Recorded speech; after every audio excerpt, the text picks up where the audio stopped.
day's just another day. I pray soon as I woke. Never thought I'd be the victim of a paralyzing stroke. On that day, just another day. I pray soon as I woke. Never thought I'd be the victim of a paralyzing stroke. Stroke could be you. It happened to me. Never thought it could happen to me.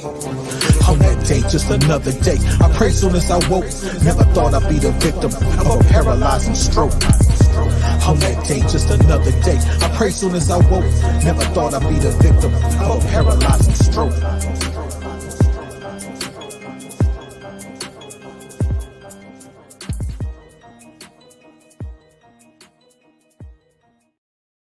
What's up, boys and girls? How you guys doing today? Is another episode of You're Too Young to Have a Stroke. I have my homegirl, my partner in crime, my friend Christina Perez. How you doing, sister?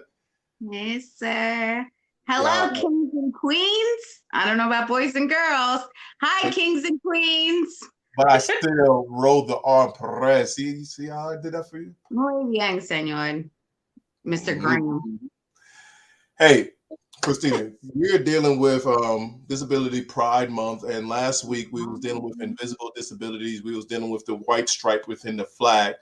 Today we're dealing with the yellow stripe. We want to deal with cognitive disabilities. But before we get into what we're going to talk about today, would you do me a favor and discuss the flag over again so the people that wasn't here last week can understand what we're talking about with Disability Pride Month? So, if you weren't here last week, July in the United States of America, on July 26, 1990, the Americans with Disability Act was signed, marking July Disability Pride Month. And this, what you're seeing on the screen right now, is the Disability Pride flag, all of which is broken down into the different stripes, each of them representing different disabilities. Of course, green, sensory disabilities, psychiatric disabilities is in blue. And what we spoke about last week was the white stripe, invisible and undiagnosed disabilities. We really focus more on the invisible disabilities that Greg and I have experienced within this stroke recovery.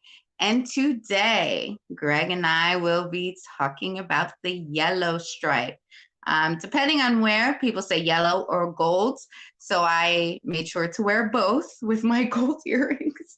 And that is cognitive and intellectual disabilities. And pinkish red would be the physical disabilities. Thank you. You're welcome, sister. You're welcome so much. But so let's really talk about that. I do some research of talking about cognitive disability, intellectual disability. I don't know if that has anything to do with us, because I didn't think we lost our intellect, but we could have had our cognitive slowed down, disappeared altogether. I was looking at the different research about it. When you talk about cognitive disabilities, you have a severe and you have a medium, and also you have a mild case. Mm-hmm. I think mine was probably intermediate between the mild and severe. And I had this issues with after my stroke. I couldn't make proper decisions. I couldn't calculate things properly. I couldn't process things properly. So if people are trying to figure out what that word means, cognitive is something with your brain and have problems processing, maybe even calculating, or even concentration whatsoever. And it's different from intellectual disability, or a lack of intellectual, or a lack of intellect basically means that you don't have that at all. You can't make intelligent decisions at all, or you don't know how to process at all. You never had the ability to do that.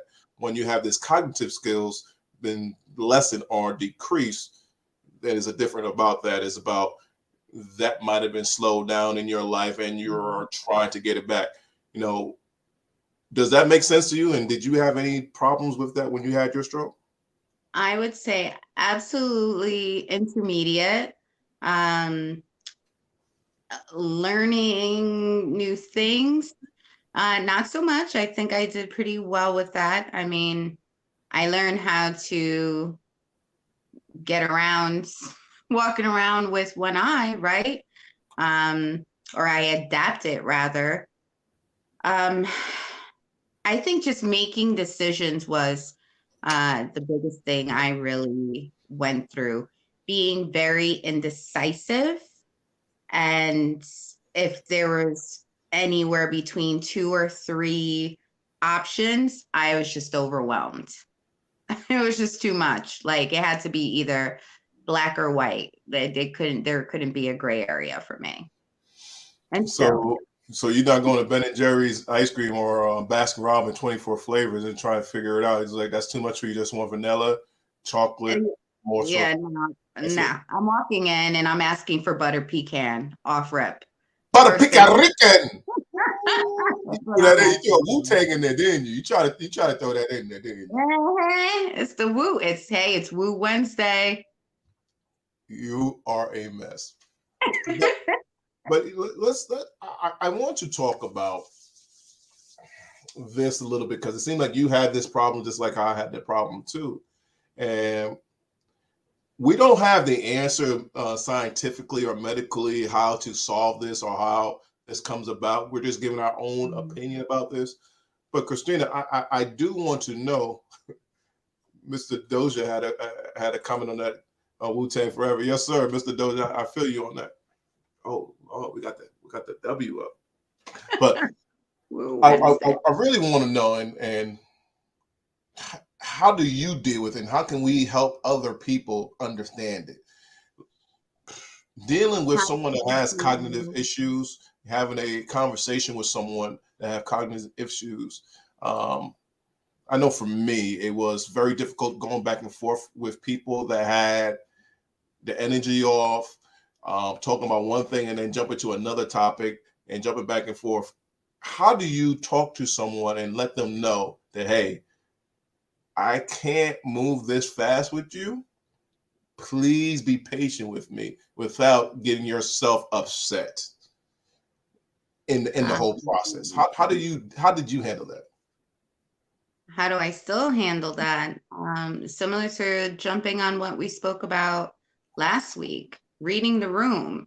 Reading the room doesn't mean just literally walking in and feeling the room around. Reading the room means reading that energy, feeling that energy, picking that energy up. I mean, you could pick that up on the phone. You don't even have to physically see someone and feel overwhelmed just from a phone call or a text message where there's too much going on. Um, I don't think I've always told someone I was overwhelmed when I was, to be honest with you. Um, I feel like I wasn't very direct, and was like, hey, listen, this is overwhelming me. You need to slow down. I need time to process. I don't feel that previously I've done that in the majority of situations. So what I do now, I'm able to do so, but that took a very long time for me to be able to be that direct. Can you believe it? Me not be that direct? Absolutely. Absolutely. I mean, during that, the first couple years of recovery, like, you're relearning yourself and your confidence. And I think that has a lot to do with it. I think that your confidence in yourself has more than anything to do with being able to be that assertive and being confident with saying that, like, this is too much. You need to relax. That's enough. So I would say now I'm able to do that, but I'm able to do that because I'm very confident in myself. Okay. Okay. So let's flip that a little bit because that was the answer for us understanding the room, but dealing with other people. And like I heard what you say. You say you don't really, tell people that that you need a moment. You just want them to accept it, or I guess allow them to acclimate to the situation. But how Mhm. do you deal with someone that doesn't have cognitive issues, don't have the same trauma that you've been through as a stroke survivor, how do you tell them, hey, slow down and be patient with me? Well, something that you've been very clear about, here I am with my long answers, is that you were very surprised that within my stroke recovery, I was amongst people who have never experienced a stroke, that I surrounded myself with people who haven't dealt with something as serious as a stroke throughout my entire recovery for the most part. I mean, we're forever recovering. However, during those pivotal couple, of years, I was able to understand where they were coming from, but instead of actually being able to directly say that to them, I would not. Like I told you, my confidence was not there. And I know that now. So I didn't say a lot. I listened until something is just something that triggers you, and then you react, and then you overreact, and it's kind of like a ticking time bomb. You take all that in, and then it comes out, and it comes out so much bigger than it actually needed to be if I just said, this is overwhelming me, or I can't do this. I can't do that because I do that now. I'm able to do that now, when getting questioned why I may not be able to do something, or why don't I try something, I'm very direct. I have to be. But again, I wasn't always like that. And you're not going to be like that. Your confidence is altered when you go through something like this. Absolutely. You're Absolutely. already dealing with yourself, and you're relearning this new person, and the things you could do that you don't do anymore, the feelings, if people had partners and they're no longer with them, the difference in dynamic, like your surroundings, you're dealing with a lot. So having to take all that and be able to clearly explain yourself, or assert yourself, that's a lot of energy. That's a lot of energy we don't have. Not definitely not in the beginning stages. And when I say beginning stages, I'm talking the first couple of years, not the first week, not the second week. I'm talking years, because again, there's no length of time of this recovery, right? Nobody ever knows. Everything you read is, an educated guess. We're all different. We all heal differently, but that's my answer. Did you get all that?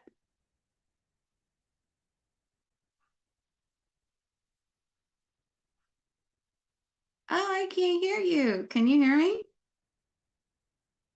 You can hear me? I can't hear you. Hold on.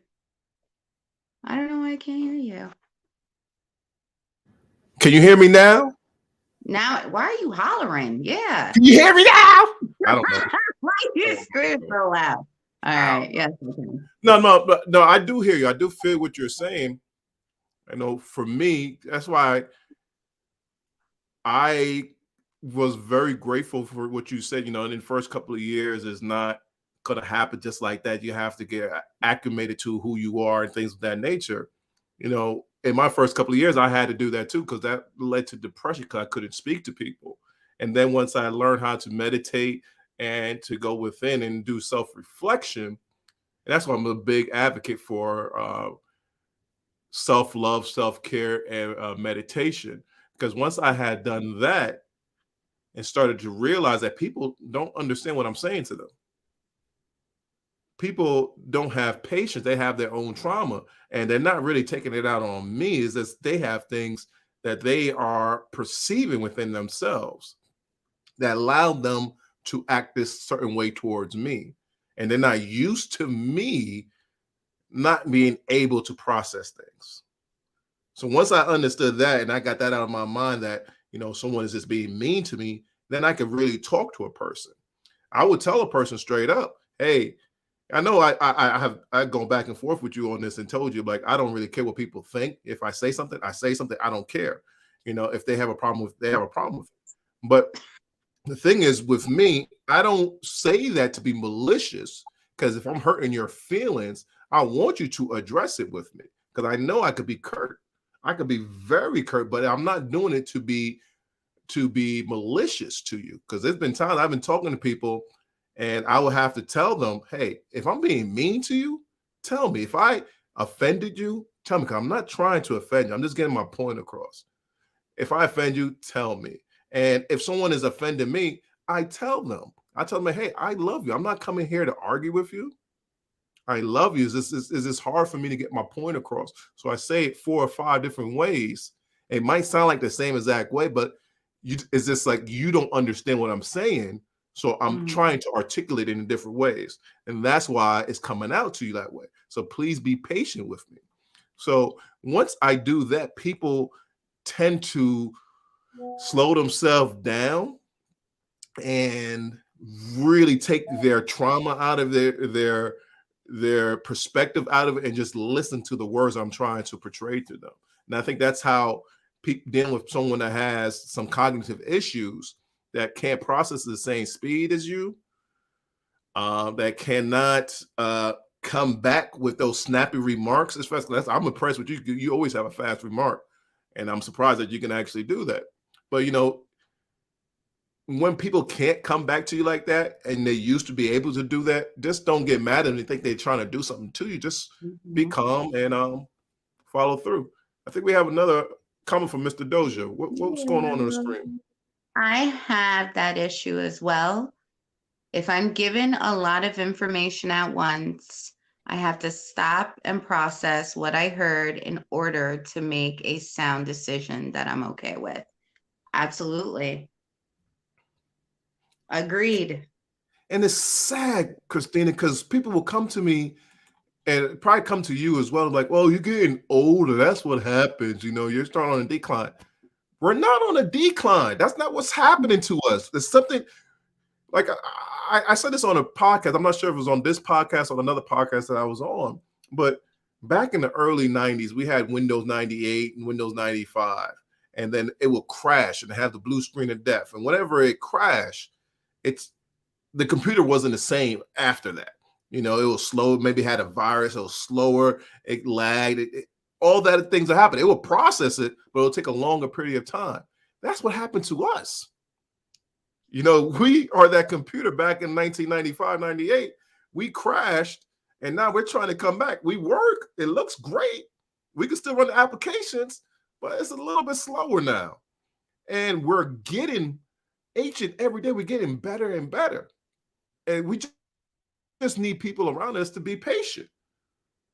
And to say those other words, saying, well, you're getting older, that's everybody's getting that way. I'm like, nah, I can't accept that. Then you're basically telling us to stop going to recovery, going to rehab, and we're just should settle for what we have.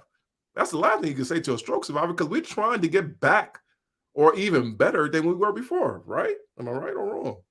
That absolutely.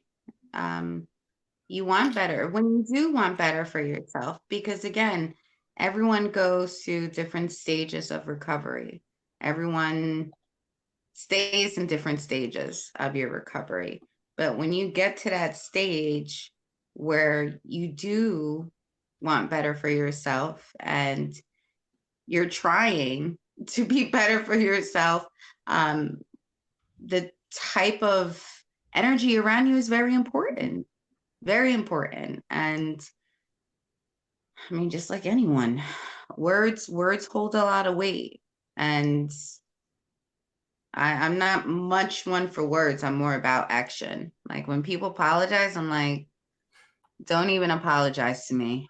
Action, not the bag of boats. Don't do it again. I know with the cognitive aspect, making decisions that affect your everyday life, you also have to think about the aspect of the medical decisions, depending on whether or not you yourself are able to make those type of decisions, or if you're in a state where somebody else has to make those type of decisions for you. Going back to something we had spoken about on a previous show, how important it is for you to have emergency contacts, we brought up our brain injury card, how important it is to have that. All of those in reference to cognitive impairment. If I'm not mistaken, I believe on the back of the card, I don't have it by me and I didn't give you a heads up. It states something about cognitive impairment. Right. That you're essentially dealing with, making decisions, remembering, what important things, all these things we want to work on. And you need the right type of energy surrounding you, not just for a boost of morale, but for strength. Yeah, I'm Definitely. glad you said it, because we're not doing it to be cocky or anything like that. Mhm. We don't want to boost morale. We want people to be positive around us, because we can't process the same way as before. It doesn't mean that we're trying to be malicious or trying to use it as a way for you to feel sorry for us. No, we need strength from you. We need positive energy, positive feedback. Another question. One of our favorite commenters is back, Destiny.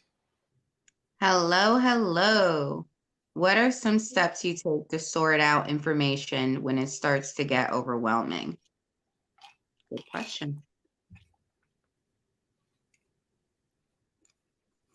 I breathe. I try to remember everything that was in front of me, and I make a lot of lists.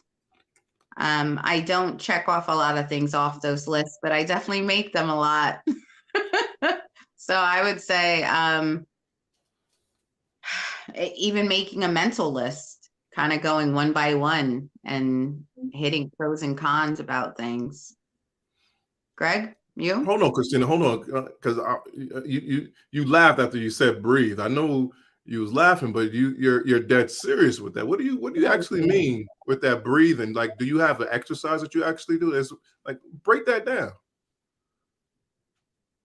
I close my eyes as such, and I breathe in, and then I breathe out. And I just take What does a that do? moment. What does that do for you? Seriously. For me, Yeah. it restarts me. It kind of recenters me. Because if again your mind's going all over the place and there's a lot of things thrown at you, breathing recenters you. It brings all that on the outside back in. And that's what I envision, that I'm just taking that all in and breathing it out slowly so I can kind of deal with it as such. That's what I do. What I do, Christina, is probably similar to that. I'm gonna go a little bit step further with it. Beside the breathing, I try to be conscious, uh, and I realize the things that I used to do before.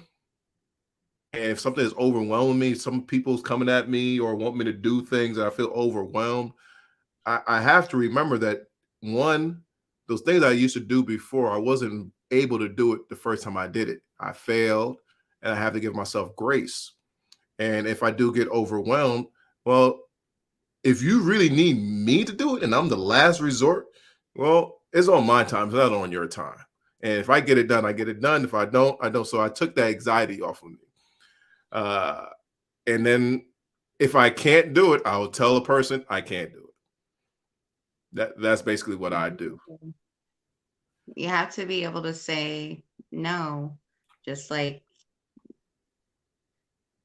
not feeling it and feeling how you feel. If you feel off, then you feel off. I remember there was a situation when you were speaking about how you would react, and it was something to do with my vehicle. I kind of remember, and I wasn't able to drive at the time.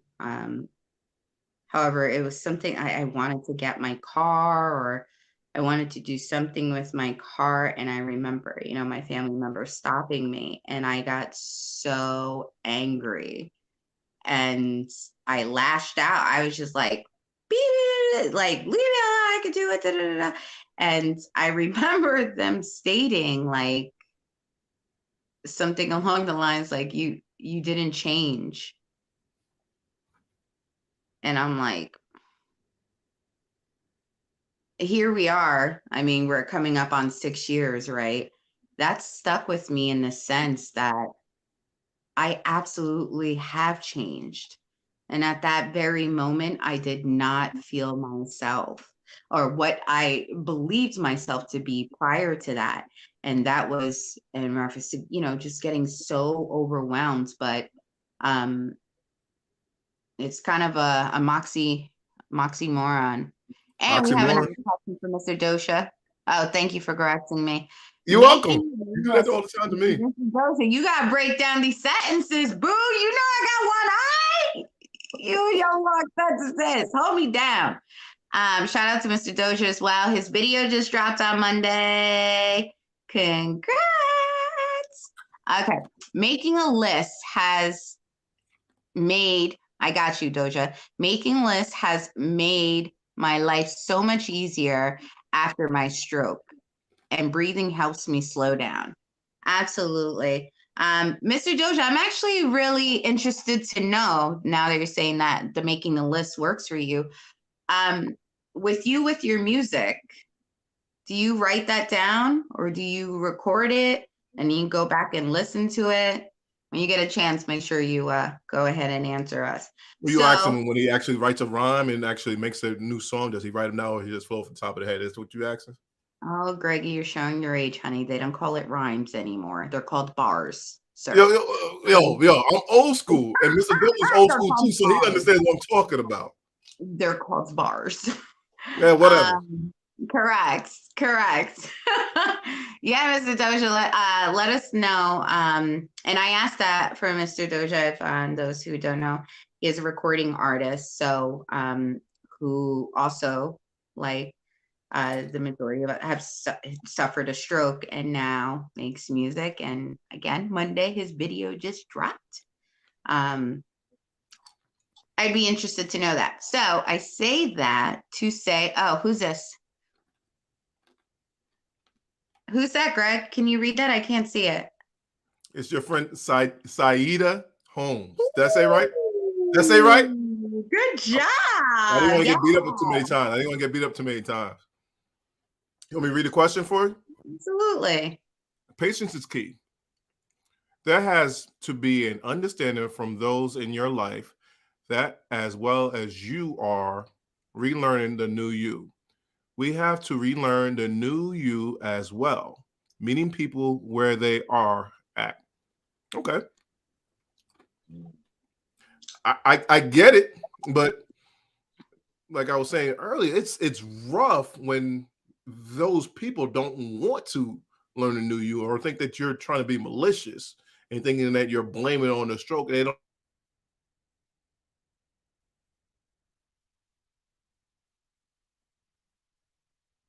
See, I think that it's a little of both. I think sometimes people don't know how to. Did I get cut off? Am I not here? Can you hear me? I can hear you. I thought I got cut off. So you stop my beautiful sentence. I'm sorry. You know what? That's a sign. Hush. That's a sign. You know I'm all about signs, baby. That's a sign. Just like when my phone died up. We're glad to have you back, Greg. Good to have you back. I do think there is such a thing that people really don't know how to. It's not something that people are exposed to every day. And that's something else. Sometimes, and I say this to you, Greg, you may come off as though, and you may not, you do come off sometimes as it doesn't matter how somebody else may feel. This is how you feel. So therefore they could respect that. And if you feel that way, absolutely. Where I'm saying is somebody who may not have gone through a stroke would be like, wow, that's so harsh. Like, why isn't he more understanding or what he went through? Not understanding that with what you went through and understanding is the reason why you're so direct to that. But I do feel that there is situations where someone does not know how to deal with it. And being that they don't know how to deal with it, you go to instincts. If somebody's making you feel weird or making you feel bad, you get defensive. You're not going to sit back and analyze what they're going through or be like, you're not going to have that empathy. Do you agree? Yes, I completely agree, and that's the whole thing about it. It's rough, Christine, because like I'm going back to what you said earlier about in the first couple of years, we're still trying to learn ourselves, so it's hard for us to even explain to people what's going on with us. And I think that is where the major frustration for most of us come in is those first couple of years, because we know we had a stroke. Okay, that's fine and dandy. But we don't really understand what a stroke is, especially me. I didn't know what a stroke was until I had a stroke.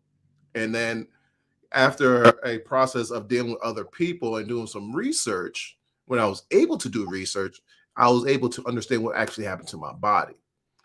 Yeah. The problem that most stroke survivors have in the beginning is that the people that's around us don't do that research.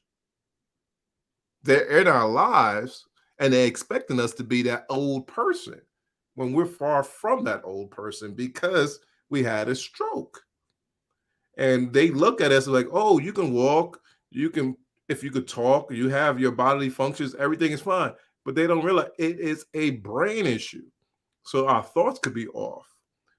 Anything could be off that you cannot see. It goes back to our show last week, Invisible Disabilities. But for instance, like you was talking about making decisions, that's a very hard thing. You know, once you had a stroke and you come back home and somebody comes to you, you know, let's just say your significant other, or you go back to work and they ask you to do this, that a particular job that if you do it wrong, 1,000 people might be out of their homes. I'm like, oh crap. You really relying on me for that? Okay. You trust me? Okay. I guess I can do it. I'm gonna try. And if I don't come up with the right result, then you're mad at me. I'm like, why did you put that responsibility back on me? I had a stroke. But You understand what a you stroke is? haven't. You look like Yeah, you haven't. you're the one without brain damage. And you coming to me? That's crazy. That's what you know, Saida, I really appreciate what you said, and I really appreciate and you know, agree with me or disagree with me on this one, because I really appreciate intelligent people. And I had a lot of intelligent people in my life after my stroke, because when I deal with intelligence, I'm not talking about if you have a doctorate degree or anything. I'm just talking about you are very observant and you're intelligent, you listen, and you're a great communicator. When you have people like that and you're getting on their nerves and you're saying things that might be repetitive, they're intelligent to know that something is not right with you and you're not trying to be malicious, and they can have a proper conversation with you. Versus people that are not intelligent, they will say, oh, are you coming after me? Why you say that? I'm like, I don't know. I don't know what I said. Repeat what I said to you. And I'm like, no, I didn't say that. Yes, you did. I'm like, okay, maybe I did. I don't know if I did or not. What I meant is this, and they won't allow you to actually rephrase your statement. So In tune. in tune. tune. I mean, using intelligent, not intelligent. I prefer in tune or not tuned in. And that's in tune, you know, reading that energy. But that's something we ourselves have to learn how to do. And nobody has patience to teach people to do it if you yourself are trying to learn. And that becomes very frustrating, That you know? that that is another thing I learned, Christina. I'm glad you brought that up. I'm sorry to cut you off, but I'm gonna lose that thought. I think nobody cares. Like if we're kids, like, yeah, okay, I can take time and patience with you. But as an adult, they look at us like, you're an adult, figure it out. So nobody really cares. Nobody really is patient. That's why you say people are in tune. They will deal with us and carry us along and bring us forward. And that is a great thing. I don't know if you have people in your life that actually been through that transition with you, and have you have had that conversation with them about how you were when you first got out of the hospital to how you are today? Maybe a couple years ago, um, like maybe 1 or 2 years ago, I've had that conversation, for with those people that were there in the beginning and, to currently or the past 2 years. Um, Not a lot of conversations were had in reference to that. Moreover, I mean, I remember when my dad finally took me to get a car and what that did for me, and being amongst people that didn't look at it as though it was a huge accomplishment, and really just taking that and being like, this is for me. Like it's so much more than me driving around to get out or to do anything. This is huge. This is huge, and I'm doing this. And I'm sure, there was nervousness and probably afraid, of my safety, but I really fought for it because it was a step for me. It was a step closer for me to understand this new version of myself. I remember the old version would always be in that car, driving, listening to music. That was something that I didn't bring a lot back from 1.0, but that spirit, I wanted to bring that. She needed to come with me. Mr. Doja answered your question. I don't know if you've seen it or not, so I'm gonna bring it back up. Yes, Want me I to read write it? down all my rhymes or bar. Thank you, Doja. Yeah, Or no. Don't with don't a don't don't Z. pacify her, man. It's rhymes, Um, homie. I start with a list of concepts and pick a topic based on where the beat takes me. Doja, drop me a beat. I'm ready. Ready. See. I like that, Mr. Doja. That's I myself write poetry. I love to write. I've always loved to write. Um, I will say, in reference to the cognitive aspect, it is not as easy as it used to be. Things don't flow out of me as easy as before the stroke, as far as writing poetry and things of that sort. I needed very little inspiration prior, where now I really need something to get me to sit down and do that, to concentrate enough to do it. All right, good segue. Concentration. What do you do? What kind of exercises do you do and recommend other people to use to help them concentrate and to move forward whatever task they have at hand, such as writing poetry or writing bars?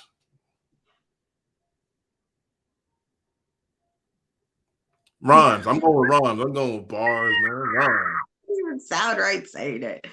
Um, Writing. I know you speak a lot about journaling.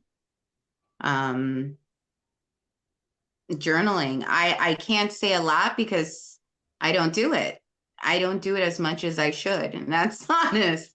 I think you would better be able to explain that. And it's okay if you don't. It's okay. Sometimes I get down on myself because I'm an amazing poet.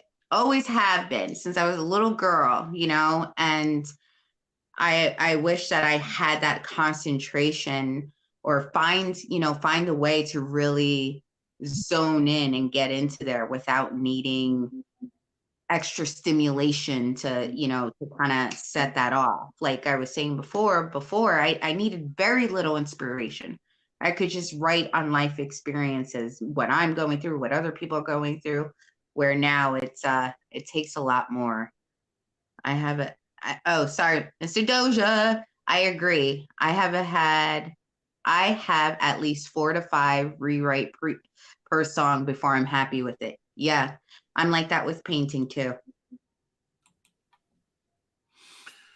So you basically threw it back at me. You're talking about, the journaling part and writing. Yeah, that helps me out. And if you can't write, if you can't focus enough to do that,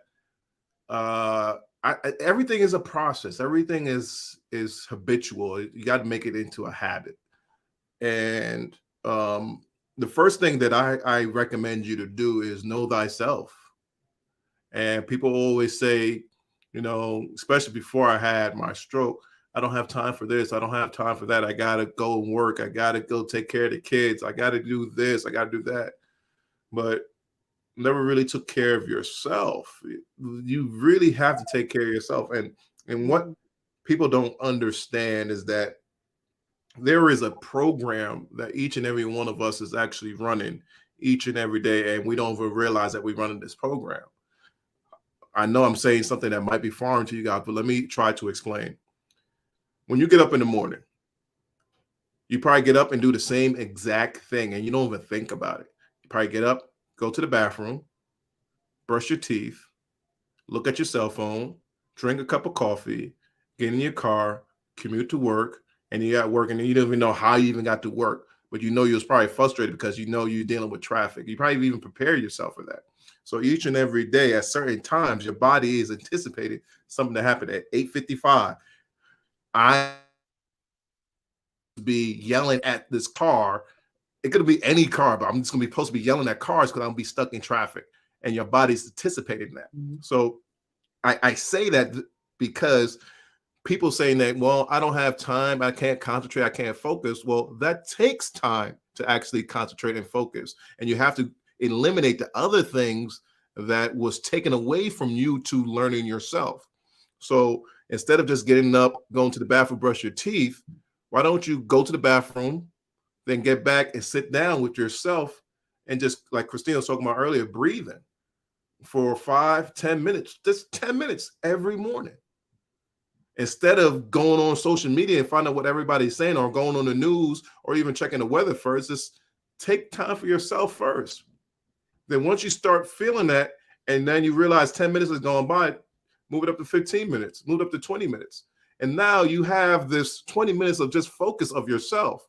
So when it comes time for you to start writing, you might want to write right after that because you're in the mode of focusing instead of just going in the mode of reacting. Okay, this happened, that happened, that happened. And you don't even realize how your body is actually just moving and you're fighting against it because you don't want to do those things.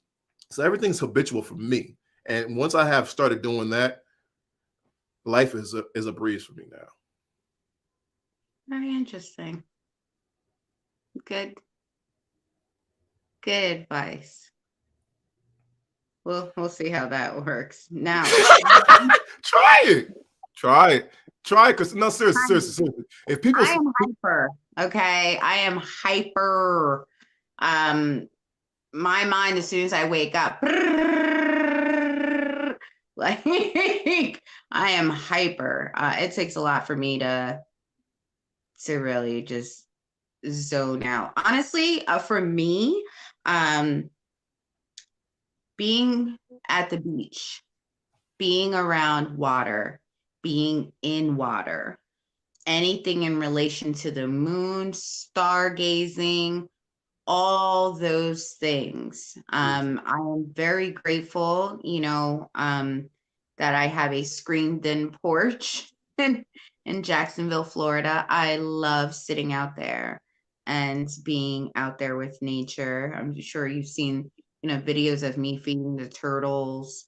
Anything with water is very, very calming to me, and I'm sure to other people too. But Yeah. Being by water. Yeah, but and you're really answering what I'm basically talking about, because you're doing the same exact thing. Because your body starts reacting as soon as you get to the water. Like certain things are triggering within you, and it's automatic. Like, oh, it's time to relax. It's time to notice the scenery. It's time to feel the water. It's time to feel the breeze. It's time to look at the moon. You know, all those things is triggering for you. It's habitual for you. As soon as you see it, boom, you're in a different mode. You're not going to the beach arguing with people. You're not yelling at anybody. You're relaxed. So that's the same thing that I'm saying about. People have to find that within themselves, whatever that place is, get to it. And that helps you focus, helps you concentrate on whatever the situation is. Because if you can't do it right now, if you really can't do it at all, it's because you haven't found that place yet. And you're still running that fear or that fight or flight program within you. So that would mean getting out more. You may not find that in four walls. I am the same way, Christina. Water is my safe place. Yeah, but I'm not really liking Mr. Doja today. He's agreeing with you all the time. What's going on with this, man? I thought Mr. Doja's my friend. He's your friend today, man. I'm not liking this at all. Mr. Doja, where you at, man? Come on, bro. Damn. Water is so calming. Anytime I get in water, I don't know if you do that, Mr. Doja. It's like a refresher. It's like whatever I'm carrying, that weight I'm carrying, that energy I'm carrying, I'm cleaning that all off, and it's going into the water. I really use being by water as a sense of releasement, you know, but also as a strength, you know, I gain from it. As much as I put out into the universe, into those waves, you know, there's times I've written things and thrown in the ocean, burned it. Like, you feel that. That's my safe place, is definitely the ocean or just water. Is that any water, or is it just salt water? Any water. So I would say pool, river, lakes, whatever, right? Yeah, I mean, I'm in Florida, so I'm not just randomly hopping in any type of lake. Yeah, that's true too. But the ocean, I mean, I know, you know, at night, I love being at the ocean at night is like my ultimate favorite thing. If I could camp out on the ocean every night, I would. I absolutely would. I love being by water. Christina, Which can I ask you something? Did you have a daily exercise, or can you remember? Did you have a daily exercise that you had to deal with for your cognitive to bring that back into play? In the beginning, not so much, because I had family that was on it, you know, knew the ins and outs, what day I had therapy, what this. So in the beginning, not so much. As time went on, having alarms on my phone to remember medications.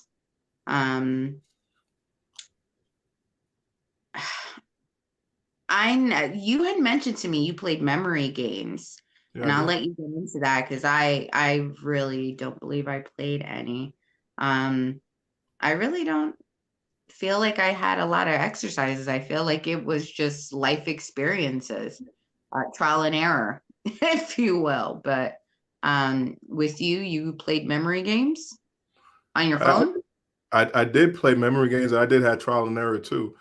It was just this crime mystery thing that you just have to solve these puzzles, and it was a cartoonish type of thing, so it was very easy for me to actually go through it. It was almost childish, like juvenile type of things, but it was something that kept my interest because each and every level was different, and I would have to go find who killed the person, and it helped me concentrate and actually remember where certain things were located within the screen. So I was dealing with my visual, I was dealing with my memory, and I was also trying to solve puzzles. And I was dealing with all those different things combined into one. So I highly do recommend that. I do, or I did the same thing as you with that trial and error. I like putting myself out there. I wanted to, I had this very bad habit of saying that I was inadequate as a man because I went through a divorce and I'm thinking to myself, oh, she doesn't want me no more. So how am I going to be a man and go back and date? I haven't dated in 20 something years. So how am I going to do this? So I put myself out there and dealing with women that wasn't up to par of what I wanted. Is what I wanted when I was 19 years old. And I found out that from the hard way that was wrong. I mean, people look at me like, Greg, why are you doing that? I'm like, I'm learning. I'm really learning. I know it might look stupid, but I am learning how to get stronger. So if this is not for me, I will know. You can't tell me it. And I think that's another problem that we have. Like you was talking about, you wanted to drive your car. Somebody like, oh, I can drive you. I'm like, nah, I want to drive. I want to do this. I want to know how it feels. I know it's hot, but hey, I want to put my finger in there and feel it hot. That's it. And once I learn it, I will move forward. Trial and error. And that's the thing, people around you, maybe they don't want you to have that error. I have a question actually for you. Now, you had mentioned that you were dating women that you probably would have wanted when you were 19. Why'd you have to pick that up? That's the first question you have for me today. Talk about me dating. Sir, this is young stroke survivors. There's many young men like yourself, sir, that may possibly be dating. And this could be very beneficial for them. With that being said, Greg, you had mentioned that you were dating women that, you know, were kind of the women that you would date when you're 19. Were you having fun?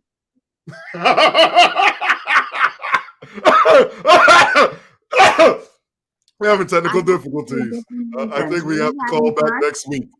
We got to call back next week. Was I having fun? I don't even know how to answer that, really. What do you mean by was I having fun? No, it's fine. You know what? I would say yes and no. Mhm. At first, I thought it would be fun the way that I thought it would be back in the day. Then I realized I'm not cut out for this anymore. I don't want these type of women. So no, it wasn't fun in that aspect, but yes, it was fun because I was relearning myself and I understood what I like and what I didn't like. And then I could take the advice of people, and this was the interesting thing that happened. I could take the advice of people that before I probably wouldn't have because I thought I knew what I knew versus, okay, someone told me not to do it and it came out the same exact way how they told me not to do it. So now I can really rely on that person because I know they are in tune of what I need to have in my life. That makes sense. Absolutely. Your tribe, right? My tribe. The right individuals bring enlightenment. Tribe. So we have a question. Oh, this is from my dad. It's my pappy. Hi, Mr. Graham. Yeah, don't do that. He gets too excited. He'll get overexcited just because you say let me get some fruit. All right. Mr. Graham, Papa Graham said, you two guys don't look like you have a stroke. Do you still have therapy? Mr. Graham, your son's my therapy. see, no, see how she talks? Unbelievable. Your son's me calling yo, D, don't beat me up. D, do not beat me up. I didn't do that. She did. Well, first of all, I wasn't even going there, so stand down. I just had to make sure we cleared it up. So, Mr. Graham, Crystal, Mr. Graham, you see how quick I am? Mr. Graham, thank you, by the way. I know that we look like we haven't survived what we went through. I personally am no longer in therapy. I did go through a lot of therapy, learning how to go up and down stairs again, dealing with my partially blind new life and keeping my eyes pointed the same way. But I am no longer in any type of therapy. Would it be beneficial? If you have the option to be able to continue therapy, whatever it is, I would highly, highly suggest it. It can't go any wrong, you know? Greg, what are you? Are you in any therapy? Yeah, I agree with you 100% about the therapy. If you can go through therapy for the rest of your life, physical, occupational, speech, whatever it is, you know, whatever you can do to help improve yourself, if you could, I highly recommend it. I think what Christina is saying is basically the same thing I say as well. That and I don't think she actually said it, but we got to a point that we have adapted and we have learned how to maneuver with our disabilities.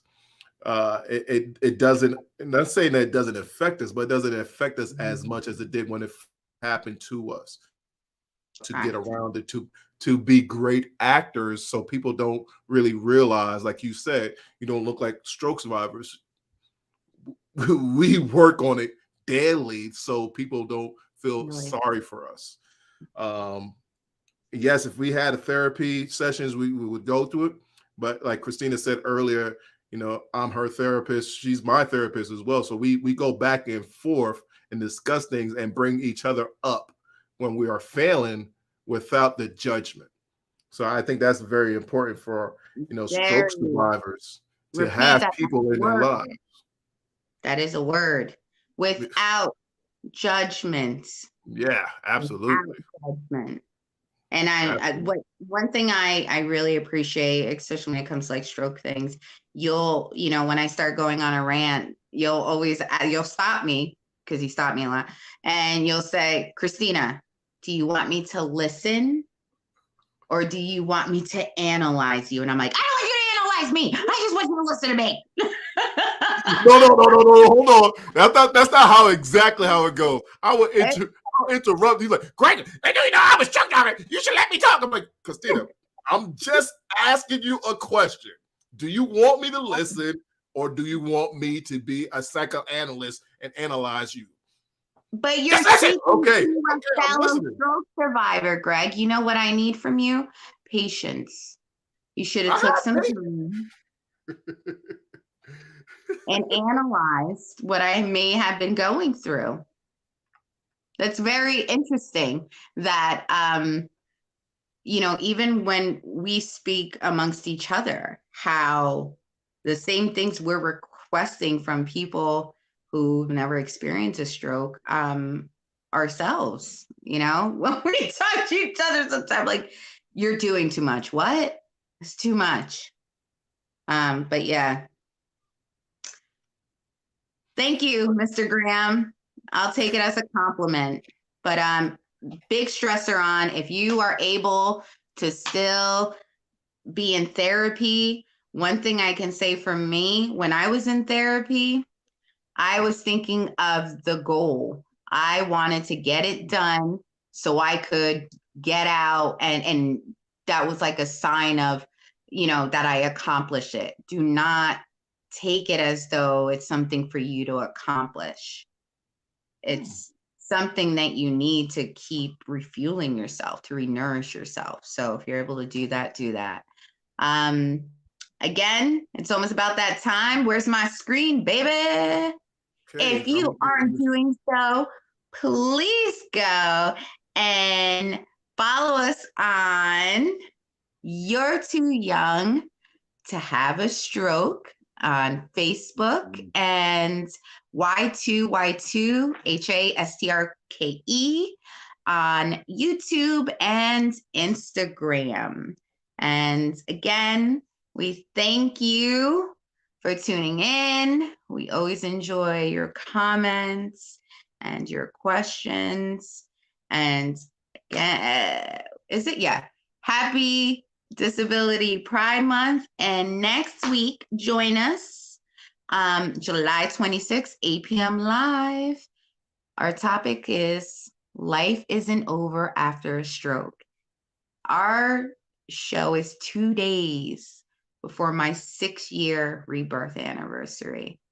And look what we got to do. We get to be on live with you guys. And we like that. Christina, as always, it's been a pleasure talking with you today, sis. And let's do it again next week. Like we said, we have our last show for the season. Guys, make sure you tune into our YouTube pages, our Facebook group. We have all this content for you guys, and anything that you guys want us to talk about, let us know. Just leave comments in our groups, and we'll get back to you guys. Christina, as always, love you, sis. Talk to you later. I love you. Everybody else. Queens.